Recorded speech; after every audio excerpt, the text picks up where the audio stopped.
Hello friends, അപ്പോൾ നമ്മുടെ ഇന്നത്തെ സ്പെഷ്യൽ എന്താണെന്ന് അറിയണ്ടേ? നമുക്കൊരു ചിക്കൻ കറി ഉണ്ടാക്കിയാലോ? ഞാനിപ്പോൾ പാൻ വെച്ച് ചൂടാക്കി എടുത്തിട്ടുണ്ട്. അതിലേക്ക് നമുക്ക് കുറച്ച് വെളിച്ചെണ്ണ ഒഴിക്കാം കേട്ടോ. വെളിച്ചെണ്ണ ഭയങ്കര കട്ടിയായിട്ടിരിക്കുന്നതുകൊണ്ട് വരാൻ ഭയങ്കര ബുദ്ധിമുട്ടാണ്. അപ്പോൾ നമുക്ക് തുറന്നൊഴിക്കാം. നമ്മൾ വെളിച്ചെണ്ണയ്ക്ക് ഒഴിച്ചിട്ടുണ്ട്. ഇനി നമുക്ക് കടുക് പൊട്ടിച്ചെടുക്കാമേ. നമ്മുടെ വെളിച്ചെണ്ണ ഇവിടെ ചൂടായിട്ട് വന്നിട്ടുണ്ട്. അതിലേക്ക് നമുക്ക് കടുക് ഇട്ട് പൊട്ടിച്ചെടുക്കാം കേട്ടോ. കടുവൊക്കെ നന്നായിട്ട് പൊട്ടി വന്ന ശേഷം നമുക്ക് 2-3 വറ്റൽമുളകും കുറച്ച് കറിവേപ്പിലയും കൂടി ഇട്ട് മൂപ്പിച്ചെടുക്കാമേ.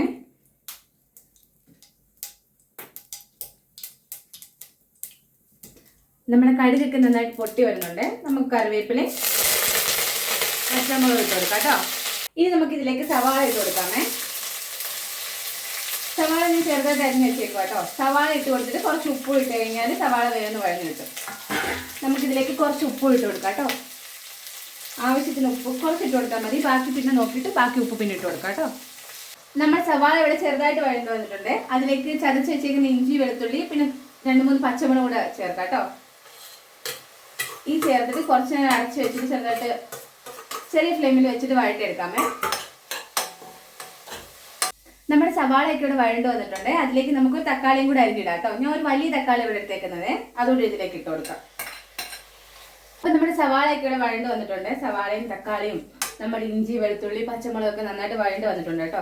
അപ്പോൾ നമുക്ക് ഇതിലേക്ക് പൊടിയൊക്കെ ആഡ് ചെയ്ത് കൊടുക്കാമേ. ഞാൻ ആദ്യമേ ഇതിലേക്ക് കുറച്ച് മുളക് പൊടി ആഡ് ചെയ്യുന്നു കേട്ടോ. നമുക്ക് ആവശ്യത്തിനനുസരിച്ച് എരിവിനനുസരിച്ച് മുളക് പൊടി ഇടാം കേട്ടോ. ഞാൻ ഇവിടെ ഒരു 2 സ്പൂൺ മുളക് പൊടി ഇടുന്നുള്ളൂ. പിന്നെ ആവശ്യത്തിനനുസരിച്ച് മല്ലിപ്പൊടി ഇടാം. മല്ലിപ്പൊടി ആവശ്യത്തിന് ഞാൻ 1 സ്പൂൺ മല്ലിപ്പൊടി ഇടുന്നത്. പിന്നെ കുറച്ച് മഞ്ഞൾപ്പൊടി ഇടാം കേട്ടോ. കുറച്ച് മഞ്ഞൾപ്പൊടി ഇടാമേ. കുറച്ച് മഞ്ഞൾപ്പൊടി, പിന്നെ ആവശ്യത്തിനുള്ള ഗരം മസാലപ്പൊടി. ഗരം മസാലയുടെ വീട്ടിൽ പൊടിച്ച ഗരം മസാലപ്പൊടി തന്നെയാണ്. ഗരം മസാലപ്പൊടി കുറച്ചിട്ട്, പിന്നെ ഞാനിവിടെ എരിവിന് കുറച്ച് കൂടുതൽ കുരുമുളക് പൊടിയാണ് ഇടുന്നത്. അപ്പോൾ നമുക്ക് കുരുമുളക് പൊടിയും കൂടി ഇടാം. കുരുമുളക് പൊടിയൊക്കെ ഇട്ട് നമുക്ക് നന്നായിട്ട് വഴറ്റിയെടുക്കാം കേട്ടോ. കുട്ടികളുടെ പച്ചമണമൊക്കെ മാറി വന്നിട്ടുണ്ട്. അപ്പോൾ നമുക്ക് കഴുകി വൃത്തിയാക്കി ചിക്കൻ ഇതിലേക്ക് ഇട്ട് കൊടുക്കാം കേട്ടോ. ഞാനൊരു 1/2 കിലോ ചിക്കൻ എടുത്തേക്കുന്നത് കേട്ടോ. അത് ഇതിലേക്ക് ഇട്ട് കൊടുക്കാമേ.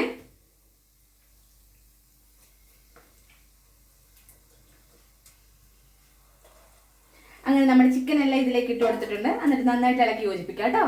അങ്ങനെ ചിക്കനൊക്കെ നന്നായിട്ട് യോജിപ്പിച്ചെടുത്തിട്ടുണ്ട്. അതിലേക്ക് കുറച്ച് ഉപ്പ് ഇട്ട് കൊടുക്കാമേ. നമ്മൾ ആദ്യമേ കുറച്ച് ഉപ്പ് ഇട്ടിട്ടുണ്ടായിരുന്നു. അത് നമ്മുടെ സവാള വഴറ്റിയെടുക്കാൻ വേണ്ടിയിട്ട് കുറച്ച് ഉപ്പ് ഇട്ട് കൊടുക്കാം കേട്ടോ, നമ്മുടെ ചിക്കന് വേണ്ടിയിട്ട്. അങ്ങനെ നമുക്ക് നന്നായിട്ട് യോജിപ്പിച്ചെടുത്തിട്ട് അടച്ചു വെച്ച് വേവിച്ചെടുക്കാമേ. ഫ്ലെയിമിൽ വെച്ചിട്ട് നമുക്ക് വേവിച്ചെടുക്കാം കേട്ടോ. ഞാനിവിടെ വെള്ളമൊന്നും ഒഴിക്കുന്നില്ല. നമ്മുടെ ചിക്കനിലെ വെള്ളം തന്നെ ഇതിലേക്ക് ഇറങ്ങും. അപ്പം തീ കുറച്ച് വെച്ചിട്ട് നമുക്ക് നന്നായിട്ട് വേവിച്ചെടുക്കാമേ. അപ്പോൾ നമുക്ക് നമ്മുടെ ചിക്കൻ കറി എന്തായെന്ന് നോക്കിയാലോ. നമ്മുടെ ചിക്കൻ കറി ഇവിടെ റെഡി ആയിട്ടുണ്ട്.